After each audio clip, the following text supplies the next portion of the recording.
30. Okay. So this is a packet that I made. I didn't realize it was 20 years ago. Some idea how long I've been here. And figures with stars are the sorts of things that you're going to see on the board. There will be at most 4 intracardiac electrograms. And the idea is, like, the night before the board, look at the ones with stars. Okay?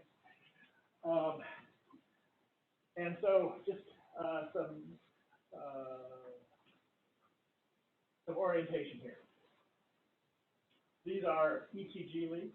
I've got here 1 AVF and D1. The sweep speed is much faster than you're used to. On these particular tracing, time between the big lines is 100 milliseconds on all of them. Okay? So with that in mind, so let's take somebody who clearly has not done EP yet.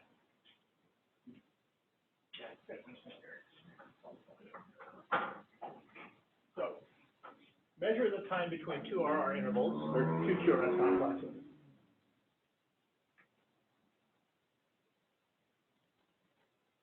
Then how much time is that? So 300 milliseconds, if you remember the formula Balaji gave you, that'd be 200 beats a minute. So this would qualify as a tachycardia. Now, is it wide complex or narrow complex? Well,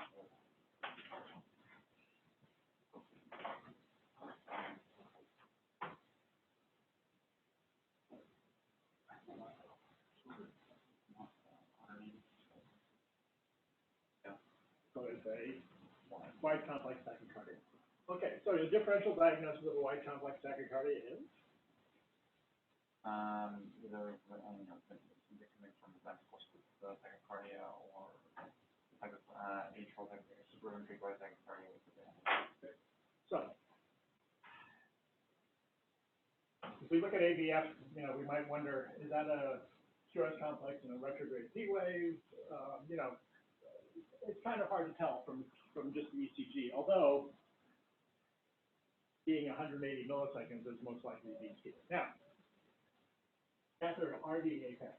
That's a catheter in the right ventricle. Each one of these deflections is going to represent ventricular depolarization. And if you look at that, you see a QRS complex for each of the ventricular depolarizations. This is a catheter in the right atrium. What do you see there? You see that a depolarization that happens, you know, not every QRS, and this one comes before it, this one comes sort of on it after it. Okay.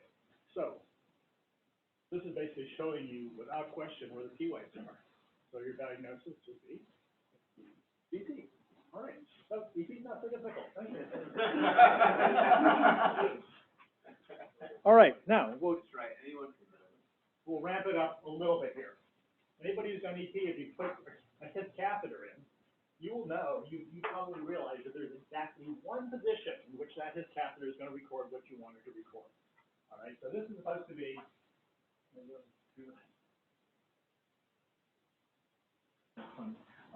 here's the tricuspid annulus, this is the tendon of Cordaro, and here's the coronary sinus. And basically, you put a catheter in the right ventricle, get it up at the top of the tricuspid annulus, and you pull it back, and at one magic spot, you're going to measure. You'll be able to record an atrial depolarization, a HIS depolarization, and a ventricular depolarization. Okay. Now, there are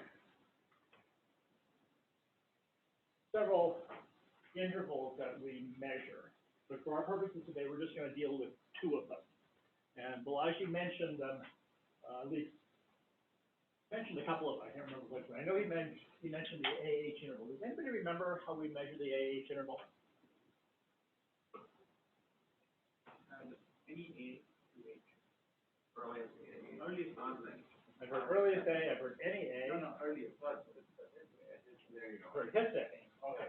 And the answer is the HIS A. Okay? So, here is the HIS bundle electrogram. We're going to measure the AH interval from the A on the hit to the hit depolarization. Why do we measure that? Here's our hit catheter. I told you this, that's one spot where you can measure. When we record between these electrodes, we're recording a local electrogram. So when we see the A on the hit electrogram, we're looking at this part of the atrium firing, which is right before you enter AV node. The AV node conducts very slowly, the slowest conducting tissue in the heart. The hit bundle conducts 10 times faster than that. When we measure that hit, we're measuring impulse exiting the AV node. So we use the AH interval as an estimate of AV nodal conduction time. Okay? Now, the second thing that we measure, we're not going to spend as much time on this, but we will look at it, is the HB interval. I'll tell you what the HB interval is. So AH interval is defined as the A on the hip to the H. Okay. And it is used as an estimate of AV nodal conduction.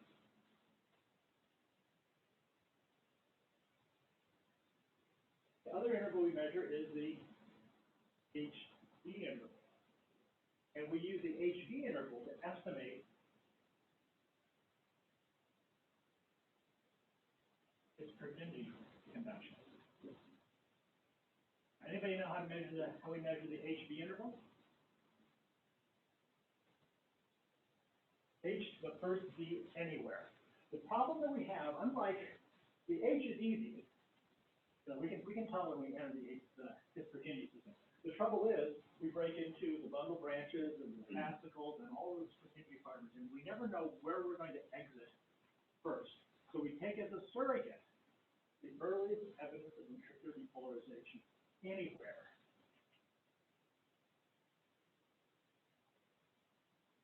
H to the earliest.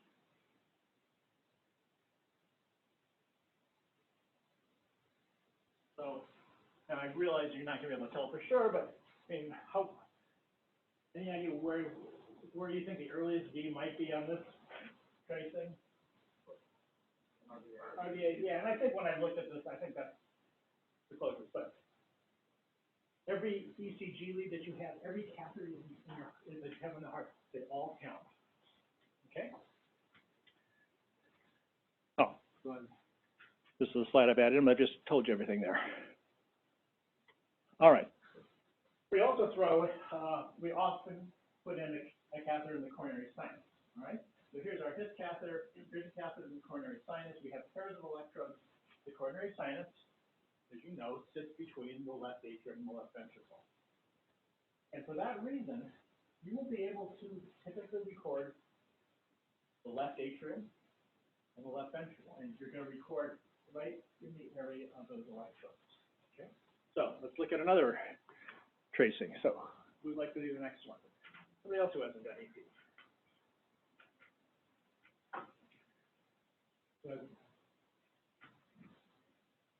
Come on up here.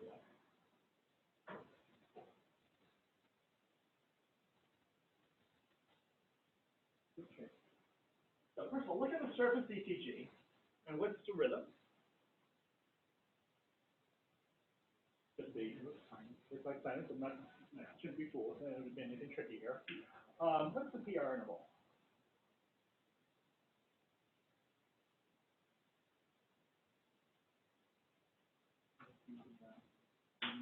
Milliseconds. That's a little on the short side. Okay. All right. Now, here's a catheter in the right ventricle. Does the ventricular depolarization match with what you expect on the ECG? Yeah. Okay. Right. Okay. Here's the catheter in the high right atrium, and that looks like it matches with the P1. Yeah. Pretty much. Now, I would just sort of say there's a little deflection here. That's a far field. The big thing is the A. Now, The His bundle electrogram will show you an A, and an H, and a V. Which is the A, which is the H, and which is the V?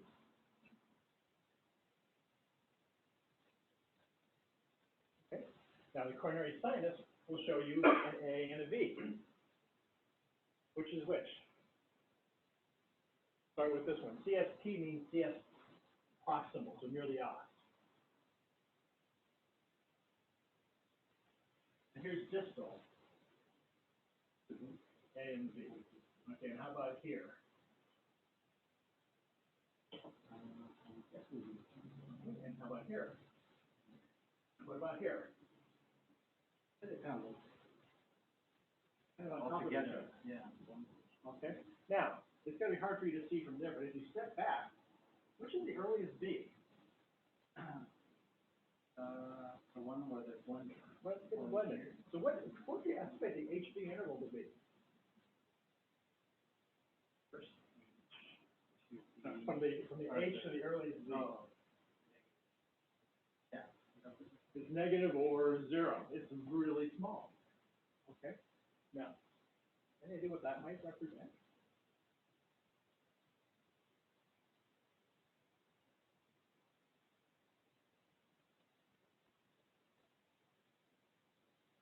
Retrograde.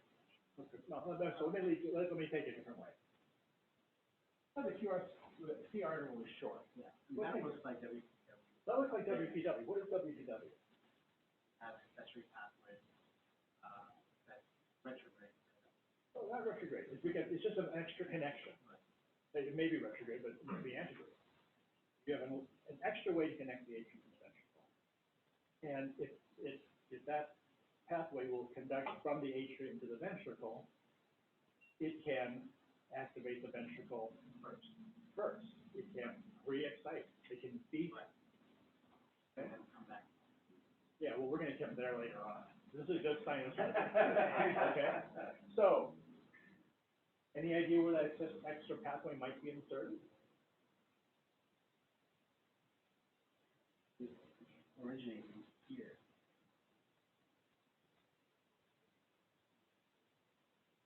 Well, for our purposes, let's just say it's a nice connection that's going directly from the atrium to the ventricle in the shortest possible way, which isn't necessarily the case, but for our purposes here, if an accessory pathway gives you another way to activate the ventricle, and that part of the ventricle can activate early, where do you think the accessory pathway is?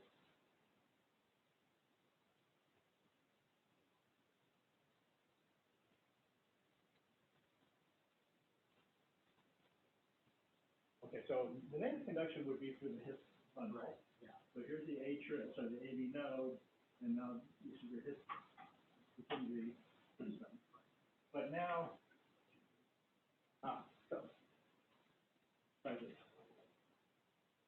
we measure the AH interval right here. We don't know where we exit the His system, so we're going to take as a surrogate the early V and E. And that works pretty well if you don't have any extra ways to activate the ventricle. But if you now have an accessory pathway activating the ventricle, what's it going to do to your HV interval? You have another way, if you have a way of feeding conduction through the His system and activating the ventricle someplace else, what's going to happen to your HV interval? It's shorter. And where is it going to show up the shortest?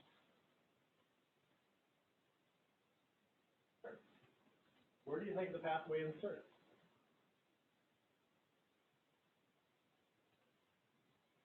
Shortest spot here, where you see the earliest ventricular activation. So the pathway is showing you where it first activates the ventricle. So this is Wolff-Parkinson-White syndrome, sinus rhythm with an accessory pathway in the middle of the coronary system. Okay. Make sense? Good. All right. All right. Next, we're going to change gears a little bit. We're going to come back to Everyone's funny. They don't want to go up there. This should not, I'm not trying to make anybody sweat here. I want this to be fun. All right.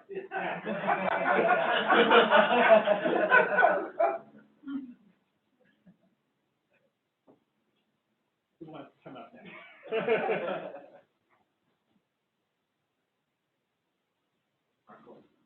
All right, there, yeah, okay. So just look at the surface ECG. And how would you make a diagnosis here? Let's see. Looks like I'm seeing P's before the QRS, and the QRS looks a lot to me. Okay, so I agree, it's a YQRS. Is there a relationship between the P's and the QRSs? Yeah, PR interval looks like it's getting shorter with each of the P's. No. Can you think of a rhythm in which the PR interval gets shorter? No. Okay. You obviously know a rhythm where the PR gets longer. Okay.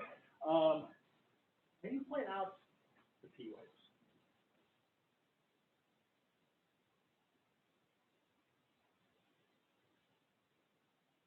And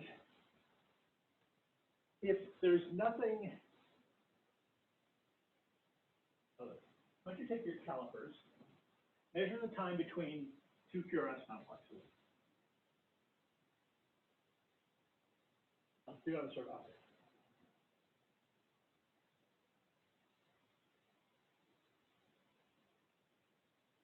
They're pretty constant? Constant, yeah. Now measure the time between two P's in there.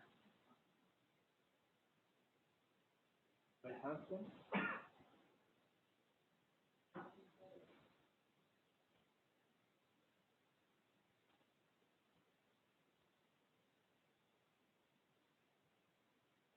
Yeah. Okay. Now well, without even measuring, does it look like, would you think that those P waves are responsible for those QRS? No. Okay. So what could cause,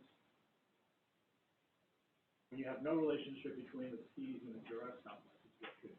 Complete heart block. Okay. Could be complete heart block. Now the only problem there is your P's are going slower than the QRS complex. So it could be VT with isoarrhythmic lead dissociation. It could be, except now how fast is that? So this is It's 100 not milliseconds. tachycardic. It's not that, it's actually quite slow. Okay. So what other possibility is there? Maybe you're not seeing all the P waves. So look a little bit closer and see if you can find another set of P waves. Sometimes it's easier to step back. Yeah. First. But look at the down at The top one is easier because the P waves are a little bit more obvious. Found it. So step back and look at the ST segment. Here's one.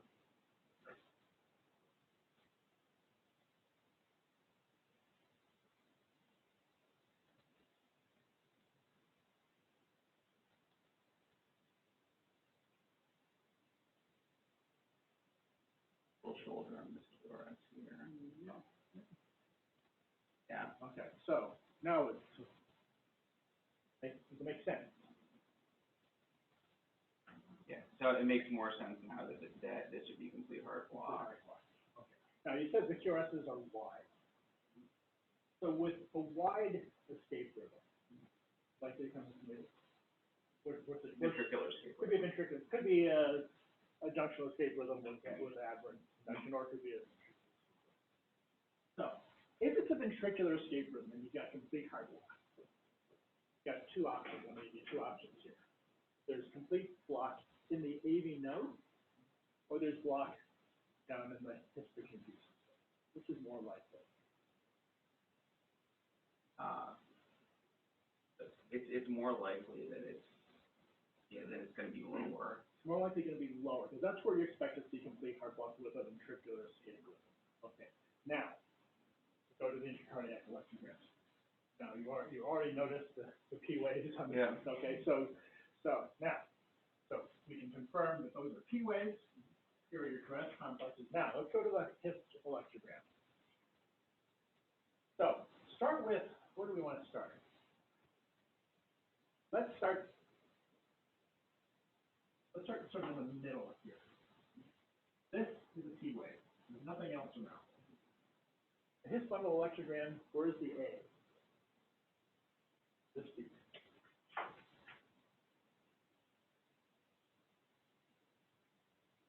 That's big. Okay, and what's that little thing after it? Like the hiss. That would be a hiss. And if you said that the block was below the hiss, you would expect that atrial beat, sinus beat, would get through the AV node and enter the hiss, but not get to the ventricle. Let's keep going here. Here are the QRS complexes. So where's the V?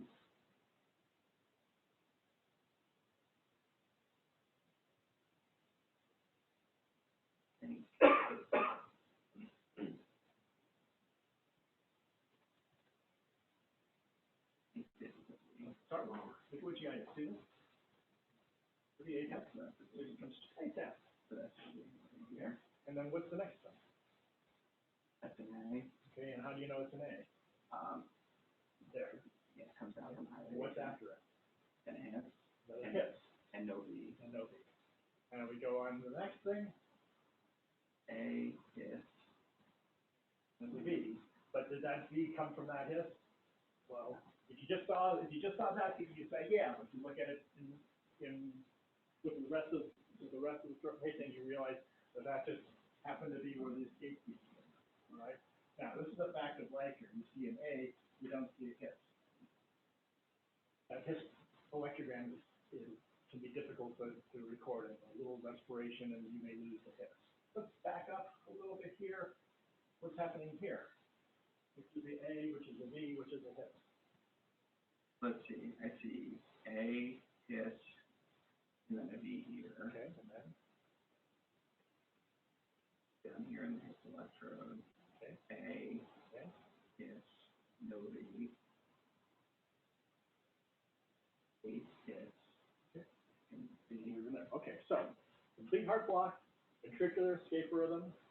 Okay, and a ventricular escape rhythm because here are the V's with no hiss in front of it.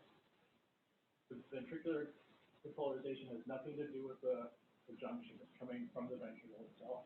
It can be shown as a wide QRS complex. And the block is, as you said, below the hiss, just like you predicted. If there's anything that you're like, I think the most likely electrogram that they're going to show on the board is going to be determining whether you have block above or below the hiss. Okay, so put in a second star after this. Okay, good. Who's next? How about somebody who's done ECG? How about Kate? Now, surface ECG. I'll tell you right now, I am pacing the atrium this time. Okay, and I'm pacing it at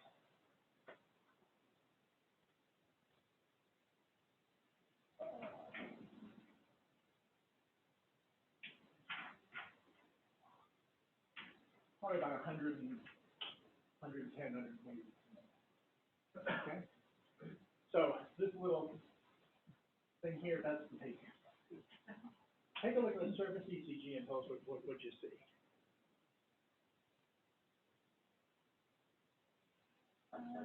For your side, you're thinking at 107 beats per minute. Oh, okay. Okay. 550.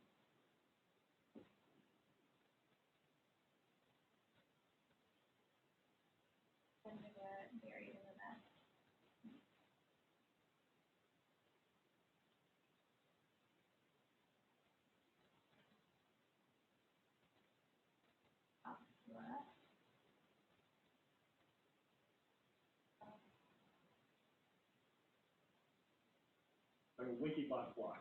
Okay. For ECG diagnosis, it's Winky-Bach block, which you see PR prolongation, and then you get a block speed. Where does Winky-Bach typically occur? In the AV node or in the histopathology? AV node. Okay. Now, let's go to the intracardiac electrogram and tell us if that's correct or not. And this is the pacing spike here. All right. We're pacing the high right atrium. So that first thing is going to be an A. Here's a hit. QRS complex is in P. Here's an AH, and why don't you measure that?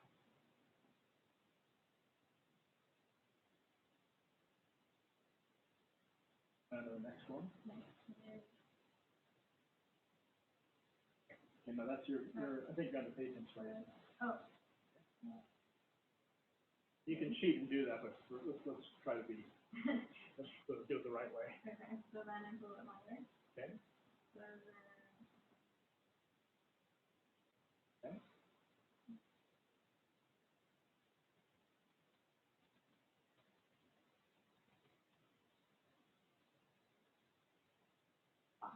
Okay, and where did it block? so I have A without an H. A without an H. So blocking the AV node. Make sense?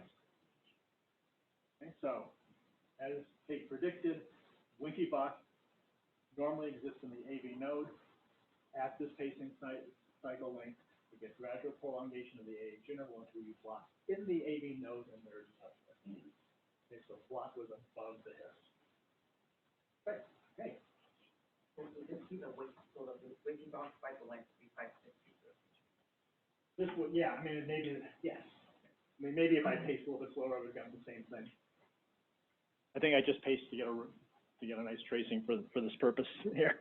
All right, now, a little bit more complicated. I mean, Ryan. So the last time we did this, I hate these device tracing. All right, so. I actually like one a little better. So starting with the surface ECGs, we have what looks like, I guess we'll start here. This looks like a P, C, QRS, P, C, Q, QRS. So we have some sort of, we have more P's than QRS's. And then to verify that, I guess we can look at the right H graph. Actually, let's take a look. Yeah, Surface ECG a little bit more. Your diagnosis of the surface ECG would be? That we have some sort of tachycardia, that's not conducting 1-1. So it looks like a 1, 2, 3, 3-to-1 conduction, maybe 4-to-1 conduction. Okay. It could be 4-to-1, 1, 2, 3. So measure the R intervals. Yeah. These are regular and they're occurring at 1. I think that's about 12, so it's about 500. But, or not 500. 50, about 50 beats a minute. Yeah, this is going at 50. Yeah. Okay. Now take that same caliper measurement. Now take the RR interval. Okay. Put it across P waves. Okay. So what does it go? Does it match? Oh, yeah. So. I do this carefully. Is it really it matches? I don't think so. I don't think so. Okay. And if you look at the PR intervals. You know, here, and here. Happening. So does it look like? I see. So what's going on with PR interval? Gets longer and longer. Not unlike Jeremy's. So do you think those P waves are causing the QRS complex? I don't know. Unless it's a multiple of P waves doesn't match the QRS complex, there's no obvious relationship between, and the PR interval seems to be lengthened. So there's some type of a supraventricular or atrial tachycardia. You've got QRS complexes that are associated or not associated? Not associated. So what would the QRS, what's the ventricular rhythm? It's narrow, so it's a narrow rhythm.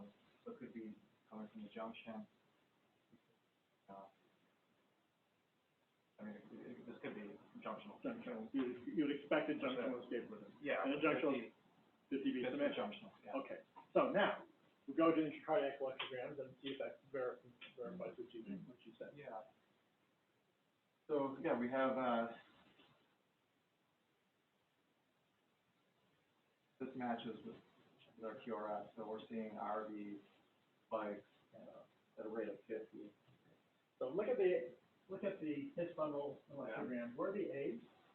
This is interesting because actually this is really interesting because it looks like our earliest A is actually coming from the his and then Okay. it's going here. So this is actually going to be probably AVNRT. We're going to come. We'll talk about the differential in a second here. So Do you see a his after the atrial electrogram? no, I think the his is going to be buried in here. Well, don't jump to conclusions yet. Okay, so You see we see a little nub here, Okay. but this could be a hit potentially. So if we look,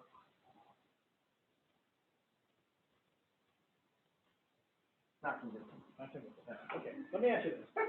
You said there's a narrow QRS complex. You have a junctional escape rhythm.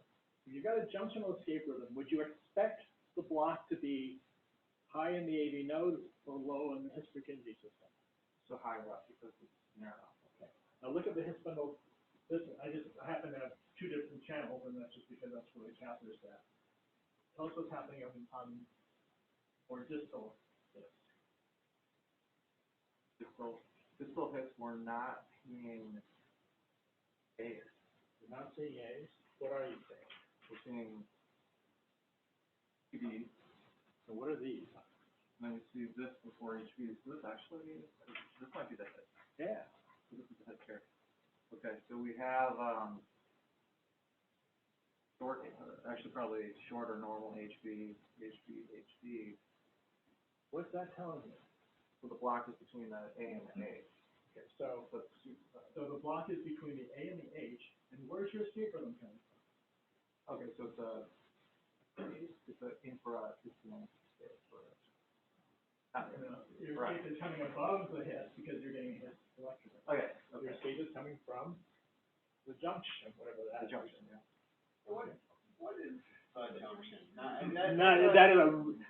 So the problem is the junction was defined from electrocardiographic observations. Now we get catheters in there, and now who knows what the junction is? Somewhere between the start of the AA. Somewhere between the low atrium and the high ventricle. Okay. Okay.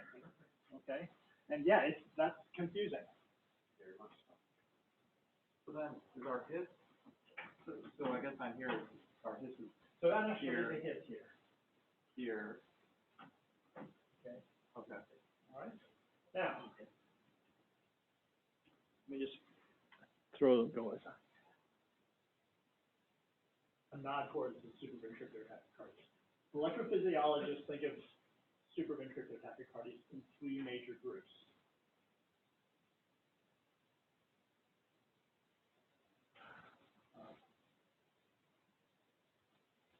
You think of primary atrial tachycardia. Basically, the arrhythmia is in the atrium. It could be an ectopic atrial tachycardia. It could be atrial flutter. It could be atrial fibrillation. It could be sinus tachycardia. But the entire mechanism is in the atrium. The AV node and the ventricles are bystanders. AV node reentry, we think of as being reentry within the AV node. Happen to know now that that's not entirely true, but for our purposes today, we're going to say within the AV node, the atrium and the ventricles are both bystanders. And we have bypass tract mediated tachycardia. These are reentry, typically down the AV node, up the bypass tract, and back in the AV node. We could go the other direction, but just a little common sense. In this situation, the atrium, the AV node, the ventricle, and the bypass tract are all required parts of the circuit. You have to go A, B, A, B. There has to be an A for every B, which we don't have. Good. So, to rule out AV reentry as a mechanism of this tachycardia. Now, you pointed out the activation sequence is a little bit funny, going from the his bundle to the high right atrium. Second, now you suggested AV node reentry, and that's possible. It'd be unusual because you could have AV reentry with retrograde block and antegrade block. It can happen. So it's an ATAC. But it's far more likely to be an atrial tachycardia. Okay. We sometimes see infrahis block maybe once or twice a year, but that's usually only for a few seconds and then it resolves. Retrograde blocks, we might see once every 10 years and then people will question whether you're really seeing. Okay? I think that's everything on this slide here. With an ATAC that's near the catheter. An ATAC that's arising someplace low in the ventricle, sorry, low in the atrium, and conducting it. Okay, good. All right, next one.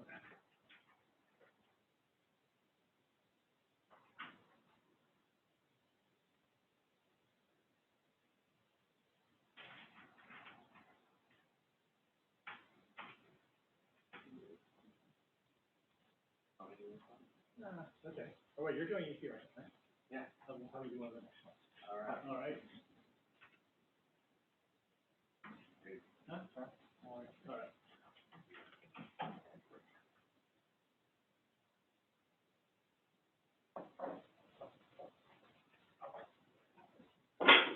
So again, now for this one, I want you to again remember that it's 100 milliseconds between these two. First. So it's first of all, first question is this a tachycardia, a bradycardia, or a regular heart? 100 milliseconds.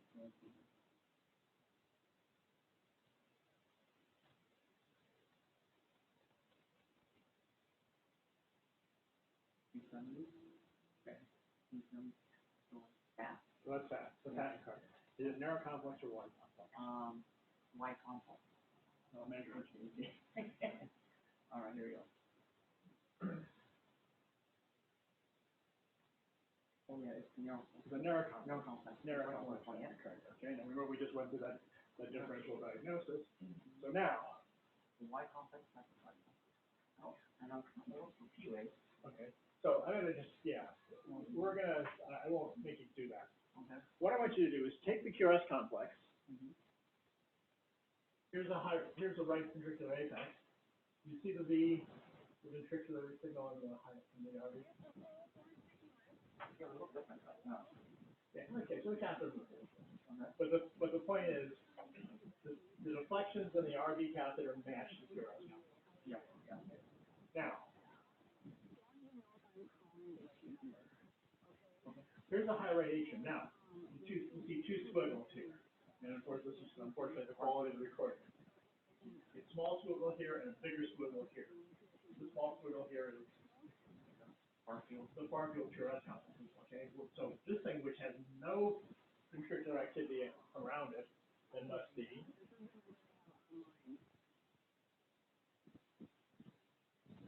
an A. And so if you're going to find a retrograde P wave, it's going to be in here. And, we can't get a good recording on a catheter that's sitting in the atrium. We may not get a good recording on a surface ECG. Yeah. Okay. So I want to. So here's a V. Here's an A. Now here's the his level electrogram. You're going to be able to see an A, an H, and a V. So this would have to be the V, you mentioned it Correct. here, so this is an H.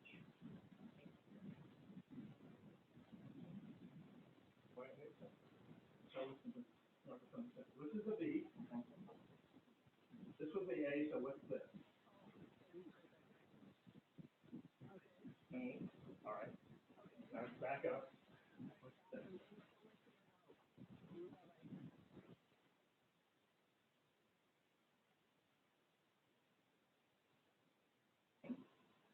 HDA. Correct. Right, so this has nothing in front of it. Yeah. You have a narrow QRS complex. You expect to be able to find an H in front of it because you're activating the ventricles by way of the His-Purkinje system. So we're going HDA. And now, go to the next beat. Again, it's fact of life. It can be difficult to record. So I'm going to ask you to take my word for it. There's an H there. There's an H there.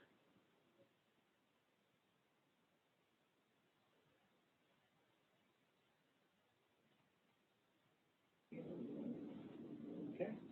Now, let's go on. Coronary sinus catheter is going to record an A and a V. Here's a coronary, possible coronary sinus. Which is the A and which is the B? Here. How about here? The A is closer, the A is closer, And here? here, a little wider, Here? very narrow. Okay, so, So that means that there's A conduction and it's a IS3 pathway okay. going up the CS mid-distal. And it's kind of like eccentric activation. Cool. So that's right. I haven't used that term. Concentric activation means we're activating by way of the AV node. So the earliest they would be near the tip. Eccentric activation means it's someplace away from the AV node. In this case, it's sort of mid-distal coronary sinus. So what's happening? Let me back up here. So what's happening here? We're going down the AV node, activating the coronary sinus, atrium, and then back in the AV node. So this is an AVRT. I will say, however, there is one other possibility. This could be an atrial tachycardia just starting here, and the A just happens to come on top of the thoracic complex. You can't tell that for certain from this tracing, and in the EP lab, we would do some maneuvers to try to separate that out. Okay? That's cool. Thanks. AVRT. All right, now we get. I didn't put a star on this one. That said, first time I took the boards, this was a general cardiology board, and they gave you, just a sample tracing, so you know, a sample question, so you know what the boards would like. Actually, they had this tracing just like this, so maybe there should be a star there. Just like this on one thing. Was there? No. Okay. All right, and then maybe put a star next to that. Okay. So who's doing EP this month? You're. Great. All right. Why don't you come up here? You've had no experience with this. There we go. Want to be dangerous. Now, All right. so let me tell you what I'm doing here. I'm going to show you a whole bunch of slides. That's been 4 or 5 or 6 slides. And in every slide, I'm pacing the atrium at 600 milliseconds, which is 100 beats per minute, and I'm putting in a premature beat, CS2. Okay, so we're going to be pacing 8 beats in the atrium at 100 beats per minute, and then I'm going to put a premature, and then the next slide I'm going to bring the premature in a little closer, and the next slide I'm going to bring the premature in a little closer still. And we're going to see what happens. Okay, so let's just focus on the hisbundle electrogram. Here's a pacing spike. Here's an A. This is the V, so that should be the H. Now, there's some debate as to how we're going to measure the AH interval or which part of this you'll use. So pick, I don't care how you measure it, whether you take the beginning of the A or whether you take the rapid stroke. But take this, just so you do it the same way every time. On the 3 drive beats, do you see any change in the AH interval? Okay. Now look at the premature beat. Yep. Comes sooner and.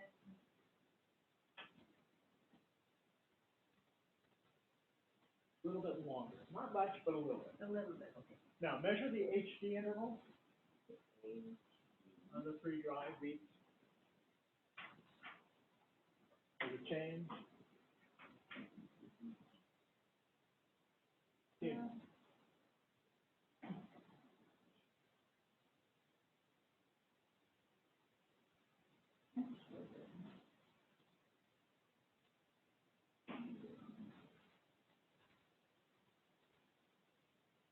It shouldn't change. Yeah, no, it's not. Okay. But you see, it looks like it might be a little bit longer. So, this premature beat is sitting at 380 milliseconds. I'm going to bring that into 360 milliseconds. Oh, that's good. Okay, now, measure the AH interval on the drive.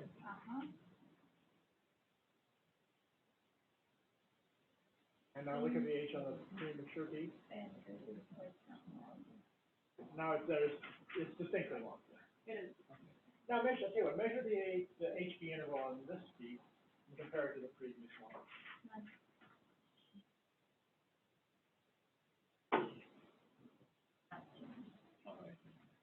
Okay, So part, first name leads to, formation. so I'm gonna bring it in one more time. Okay, I'll tell you what, And this one's 340. 340, and what's happened to the H interval? Same.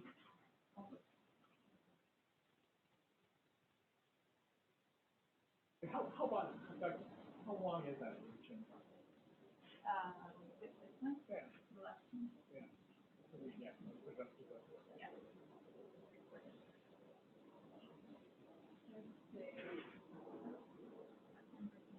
100 milliseconds. Let's back up 2 slides. Here's where this H interval. Yeah. That's the HV. That's the HV. Oh, the this H. is 8.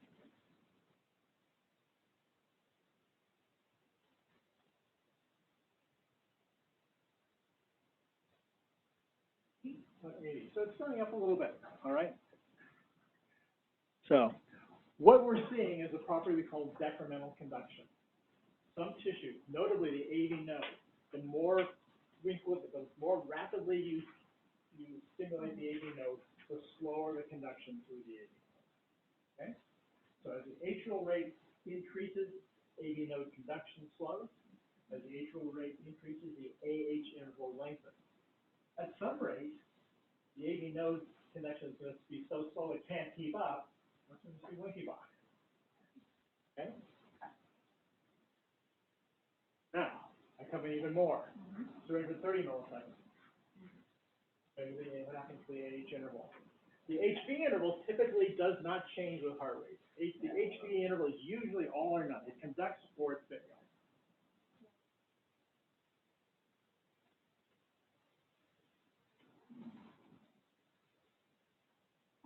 Okay, now measure that.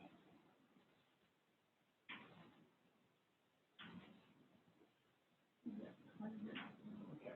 So our first 3 prematures have gone between 80 to 100 milliseconds as we come in. All right, now, this is 330 milliseconds, and I'm going to come down to 320 milliseconds, just 10 milliseconds shorter. What happens to the AH interval?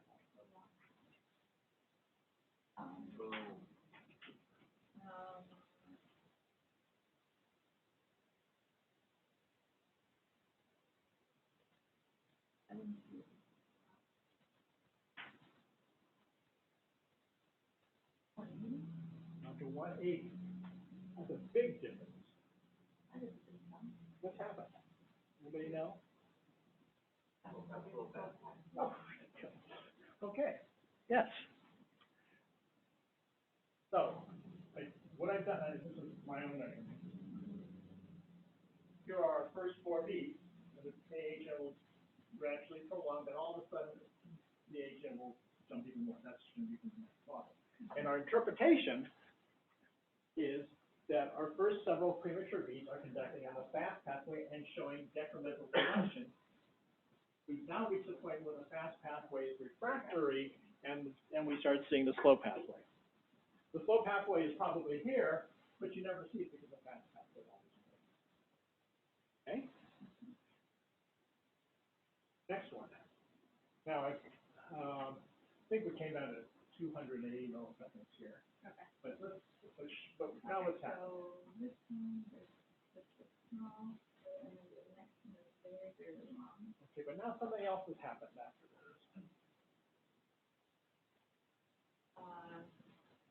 Like a ventricle, syringes, Okay, so okay, let's back up. so that's all You have V, and what's this? okay. Those are, That's right. Let me back up a second so you can see what we had before. There's our premature V, yeah, long AH, and a V. yeah. Right now.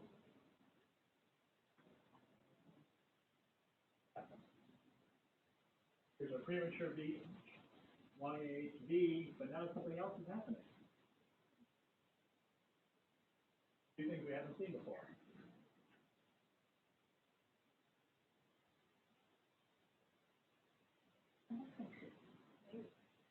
conducting what?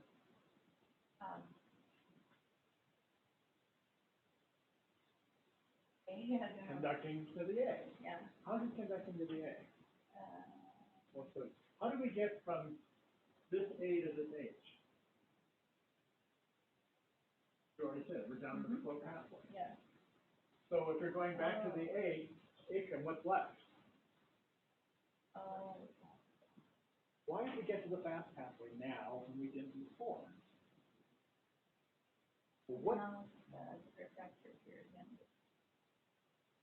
right, as we've made our premature more and more premature, we're taking more and more time to go down the slow pathway. Eventually, we get to enough time that the fast pathway has time to recover, so we go back up the fast pathway, and then what happens? Actually, Yeah, and then what happens? after that. I see. Yeah, yeah. Oh, that's the.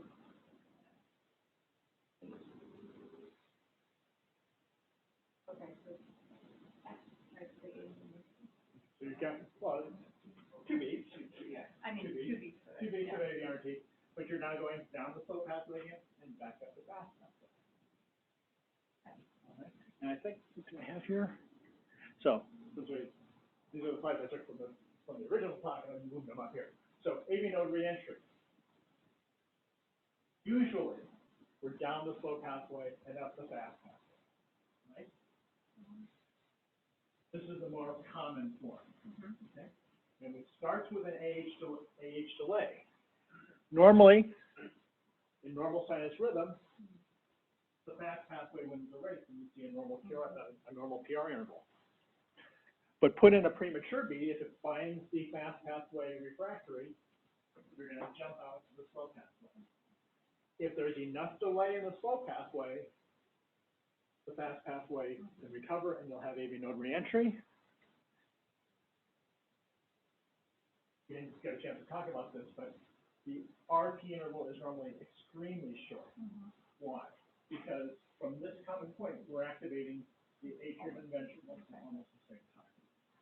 What's the retrograde, HA time? Is it the same as the antegrade time? No, not necessarily. So is it short, it can be shorter? It's going to be shorter than the slow pathway, but no, the retrograde conduction time doesn't have to be the same as the. Okay, so you can't necessarily look at a therapist. No. Okay. And when the tachycardia ends, the weak link is usually the slow pathway. When you do carotid massage, when you do Valsalva, when you give the patient adenosine, slow pathway is usually the weak link. So the last thing that happens, you're blocking the slow pathway, but you've activated the atrium last. And so what happened here? It ended with, and if you can find that A on the surface ECG, that's going to tell you you're more likely dealing with AV node reentry or bypass tract, and unlikely that you're dealing with an atrial tachycardia, because in an atrial tachycardia, the ventricles are bystanders, and when the atrial tachycardia ends, the last speech is done. All right, it's 3:30. Technically speaking, is this not, it's 2 echo beats? Would you call it, or what would you say? I would call it 2 echo. 2 echoes, okay. So we got 3:30 now. I think we should keep going unless You guys- otherwise. You have something else right now? Not until 4 o'clock. Okay, why don't you do the next one? Good, excellent. We'll do the next, we'll go through this one and then we'll call it a day.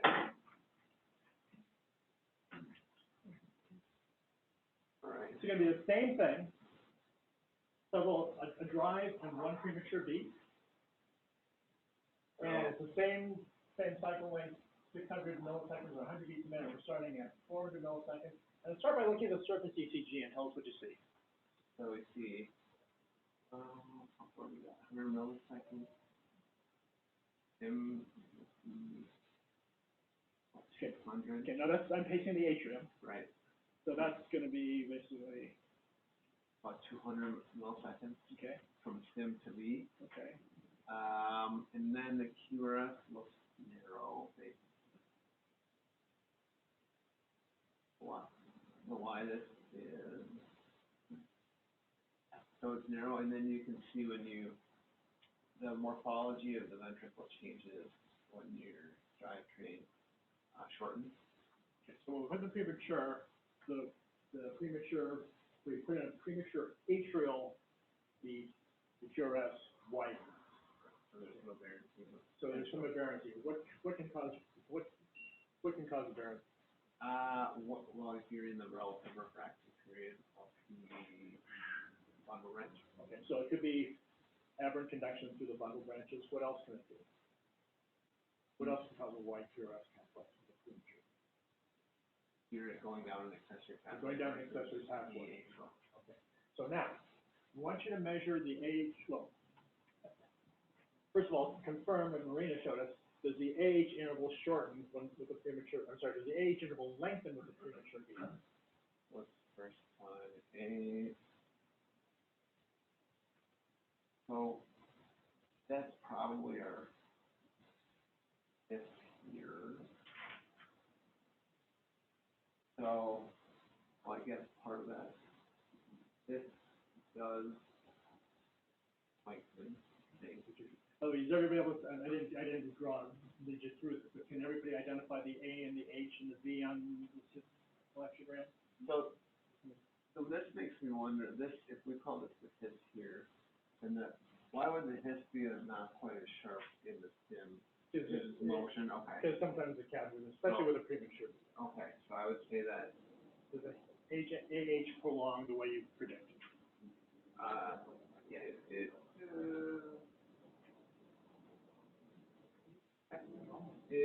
it prolongs slightly, but not. It prolongs, yeah. It prolongs, not much, but it does. Yeah. Now, here's our CS catheter. Okay, here's the A, here's the H, here's the B. Coronary sinus. Is this an A or a B? This is an A. And this is B. Okay. How about here? This should all be A. Okay. And Coming down here. where are the V's on the CS? The V and the CS become early to late. Where is it earliest? Earliest proximal, late distal. Okay. On the drive, what's your HV interval? On the drivetrain, Yeah. what's HV? The earliest V, oh man. That looks first. But what else? You showed us some other V's. Here. Oh, it's actually almost zero. It's almost zero. Yeah. Okay. Now, go to the drive, now go to the premature V. Where's the V and where's the H? So it looks simultaneous, essentially, when you're for the premature. Yeah. Who's got that?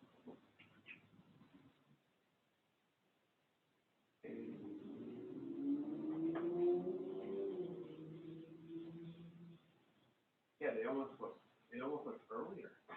If you're to call this that A.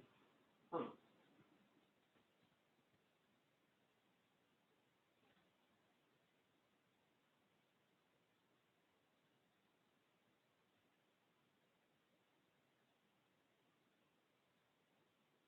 I mean, it looks simultaneous. Okay. So then you're concerned about something Okay. like a perinodal. Okay. Let's go. Okay. Let's go to the next one. I'm going to bring the premature beat in a little bit. Okay.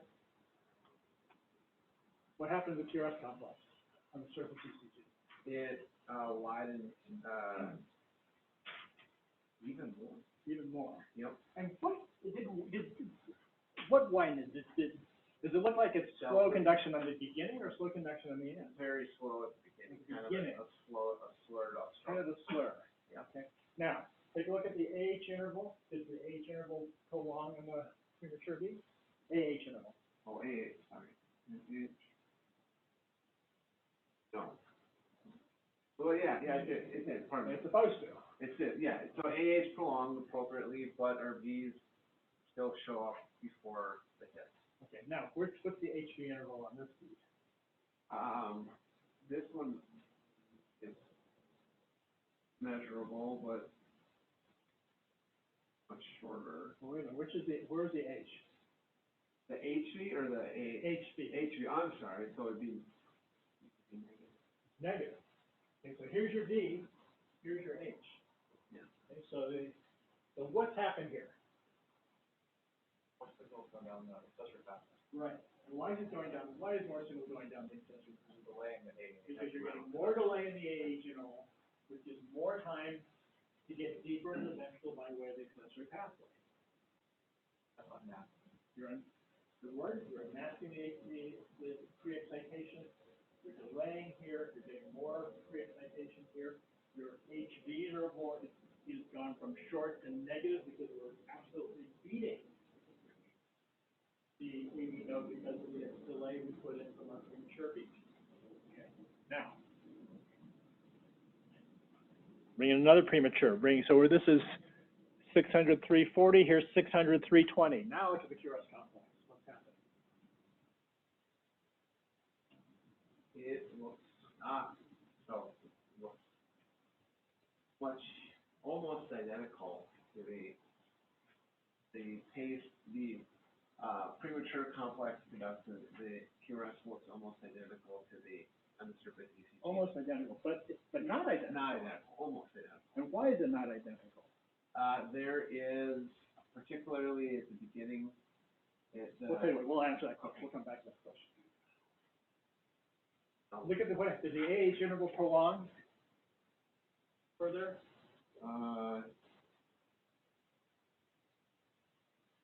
Yeah. What happened to the HV interval now?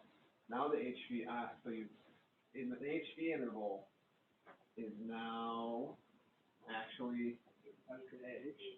HV is, it's longer. The earliest is still probably on the surface, Okay. but it's no longer negative. It's clearly positive.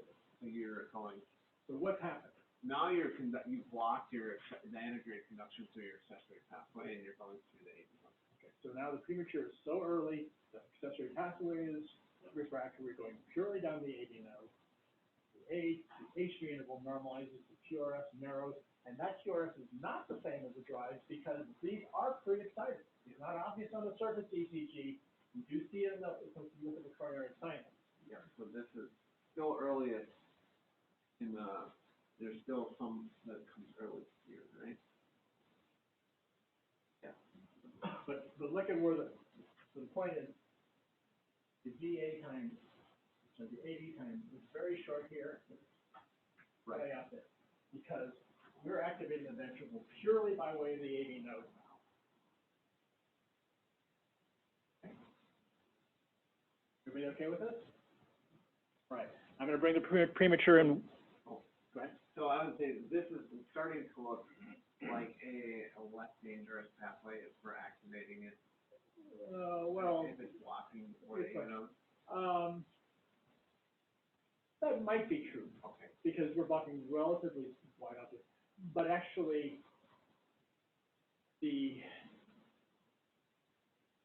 block interval, the actual measure refractory rate would be less good of a predictor of risk than actually putting the patient in a measuring the shortage.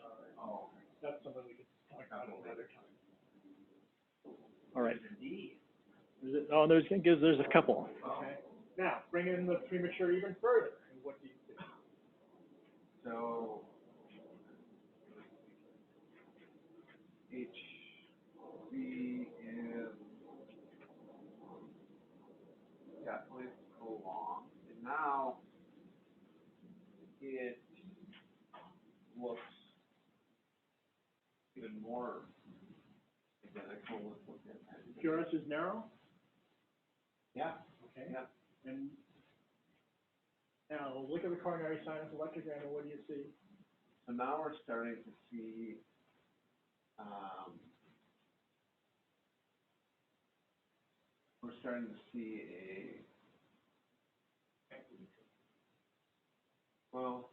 early, the HV is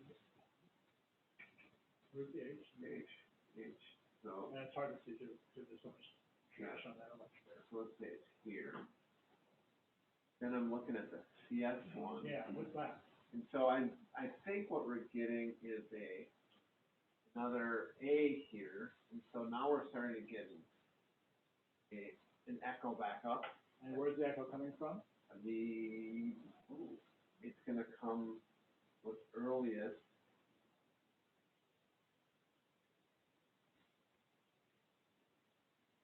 The A, so it's coming about here, CS mid. CS mid, okay? So basically, we've made our premature early enough that there's even more delay, we've blocked in the accessory pathway, but we've put in enough delay in the AV node that by the time we get over here, the accessory pathway has recovered, and we're able to echo up to the H. That's that. So we brought, every time we bring the premature in, we put more and more delay in. We brought the premature in, we put the refractory period of the accessory pathway, put in more delay in the AV node, and there's extra time for the pathway to recover, and you can go up. Go further. Brought the premature in even further. Now what happens?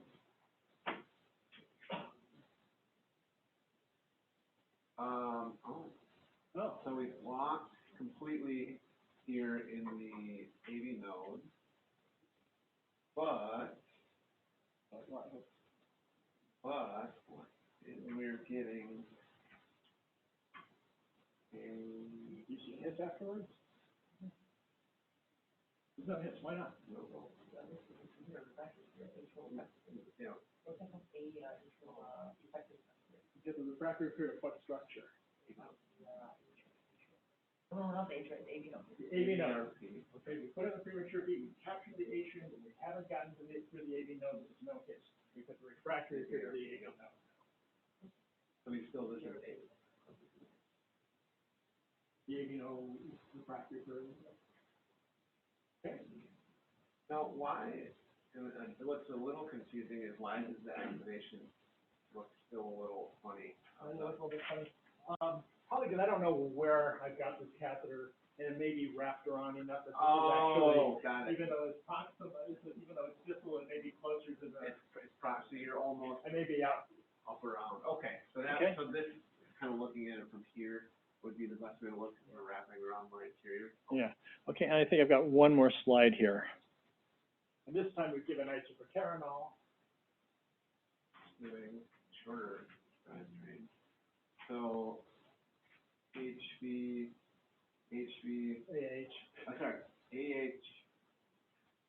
AH jump, and then with that we get atrial, and then back up to the A, down the, yeah, it's AVRT. AVRT. Trying to figure out the direction of the pathway, so the RV, so it's early. This is where it's easier to look from either on paper or back up. Yeah, 'cause we're being really close, I had a hard Yeah. time figuring out which way the pathway is going. The earliest is yeah, mid, and then it comes back up. So this is going,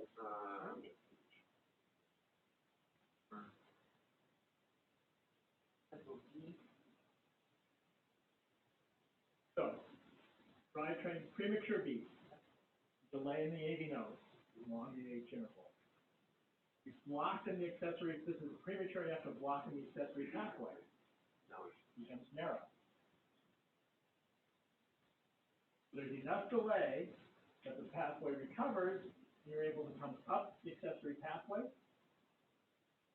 down the AV node to the ventricle, up the accessory pathway, down the AV node to the ventricle. You got it. Do I have anything else here? Yeah. Well, we can, let's just stick with this.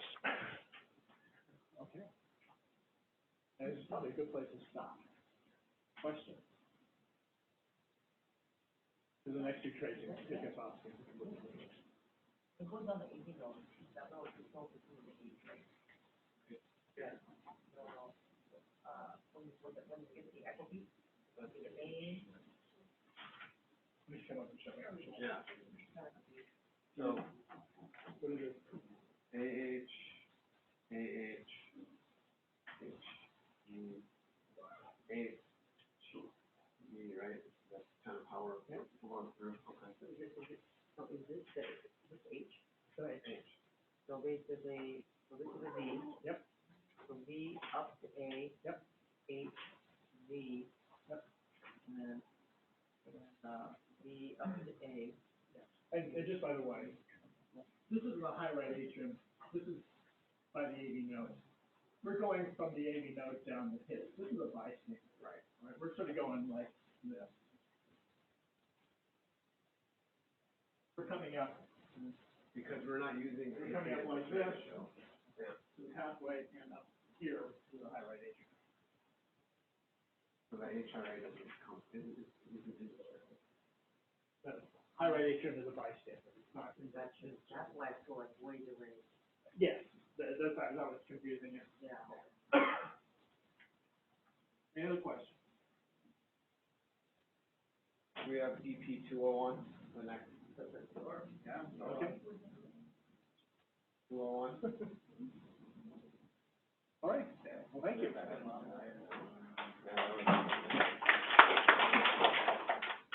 That's great that you caught. Is it pretty common to catch all phases of the pathway that yeah, walks? yeah.